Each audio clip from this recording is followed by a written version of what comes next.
मित्रों, एक बार देवर्षि नारद बैकुंठ धाम गए। प्रणाम निवेदित करने के बाद नारद जी ने श्रीहरि से कहा, प्रभु, पृथ्वी पर अब आपका प्रभाव कम होता जा रहा है। धर्म पर चलने वालों को कोई अच्छा फल नहीं मिल रहा, जो पाप कर रहे हैं उनका भला हो रहा है। तब श्रीहरि ने कहा, ऐसा नहीं है देवर्षि, जो भी हो रहा है सब नेति के माध्यम से हो रहा है। नारद बोले, मैं तो देखकर आ रहा हूँ, पापियों को अच्छा फल मिल रहा है और भला करने वाले, धर्म के रास्ते पर चलने वाले लोगों को बुरा फल मिल रहा है। भगवान ने कहा, कोई ऐसी घटना बताओ। नारद ने कहा, अभी मैं एक जंगल से आ रहा हूँ, वहाँ एक गाय दलदल में फंसी हुई थी। कोई उसे बचाने वाला नहीं था।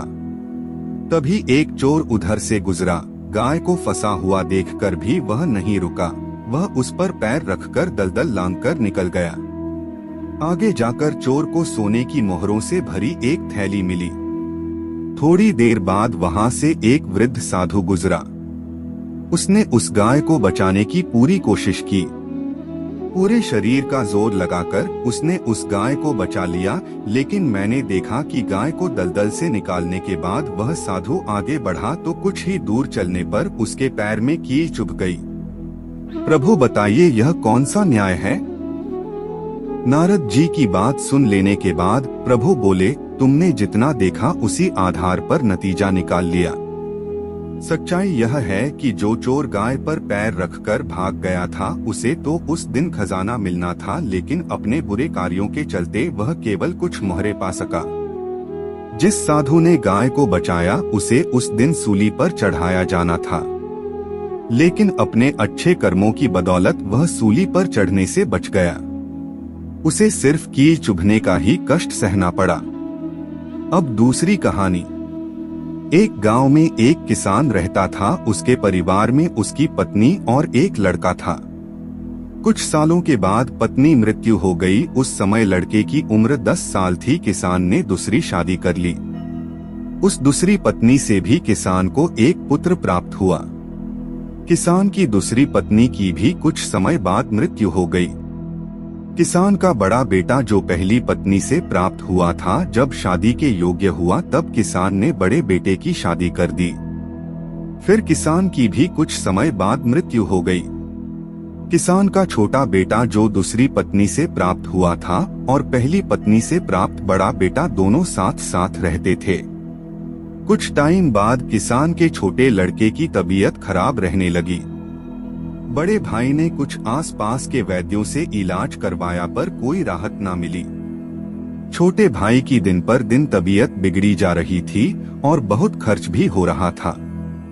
एक दिन बड़े भाई ने अपनी पत्नी से सलाह की, यदि ये छोटा भाई मर जाए तो हमें इसके इलाज के लिए पैसा खर्च ना करना पड़ेगा। तब उसकी पत्नी ने कहा कि क्यों न किसी वैद्य से बात करके इसे जहर दे दिया जाए, किसी को पता भी ना चलेगा, कोई रिश्तेदारी में भी कोई शक ना करेगा कि बीमार था, बीमारी से मृत्यु हो गई। बड़े भाई ने ऐसे ही किया। एक वैद्य से बात की, आप अपनी फीस बताओ और ऐसा करना, मेरे छोटे भाई को जहर देना है। वैद्य ने बात मान ली और लड़के को जहर दे दिया और लड़के की मृत्यु हो गई। उसके भाई भाभी ने खुशी मनाई कि रास्ते का कांटा निकल गया, अब सारी संपत्ति अपनी हो गई। उसका अंतिम संस्कार कर दिया। कुछ महीनों पश्चात उस किसान के बड़े लड़के की पत्नी को लड़का हुआ। उन पति पत्नी ने खूब खुशी मनाई। बड़े ही लाड़ प्यार से लड़के की परवरिश की। थोड़े दिनों में लड़का जवान हो गया। उन्होंने अपने लड़के की शादी कर दी। शादी के कुछ समय बाद अचानक लड़का बीमार रहने लगा। माँ बाप ने उसके इलाज के लिए बहुत वैद्यों से इलाज करवाया। जिसने जितना पैसा मांगा दिया, सब दिया कि लड़का ठीक हो जाए। अपने लड़के के इलाज में अपनी आधी संपत्ति तक बेच दी, पर लड़का बीमारी के कारण मरने की कगार पर आ गया। शरीर इतना ज्यादा कमजोर हो गया कि अस्थि पिंजर शेष रह गया था। एक दिन लड़के को चारपाई पर लेटा रखा था और उसका पिता साथ में बैठा अपने पुत्र की ये दयनीय हालत देखकर दुखी होकर उसकी ओर देख रहा था। तभी लड़का अपने पिता से बोला कि भाई, अपना सब हिसाब हो गया, बस अब कफन और लकड़ी का हिसाब बाकी है, उसकी तैयारी कर लो। ये सुनकर उसके पिता ने सोचा कि लड़के का दिमाग भी काम ना कर रहा बीमारी के कारण, और बोला, बेटा मैं तेरा बाप हूँ, भाई नहीं। तब लड़का बोला, मैं आपका वही भाई हूँ जिसे आपने जहर खिलाकर मरवाया था, जिस संपत्ति के लिए आपने मरवाया था। मुझे अब वो मेरे इलाज के लिए आधी बिक चुकी है, आपकी शेष भी बिक जाएगी, हमारा हिसाब हो गया। तब उसका पिता फूट फूट कर रोते हुए बोला कि मेरा तो कुल नाश हो गया, जो किया मेरे आगे आ गया, पर तेरी पत्नी का क्या दोष है जो इस बेचारी को जिंदा जलाया जाएगा। उस समय सती प्रथा थी, जिसमें पति के मरने के बाद पत्नी को पति की चिता के साथ जला दिया जाता था।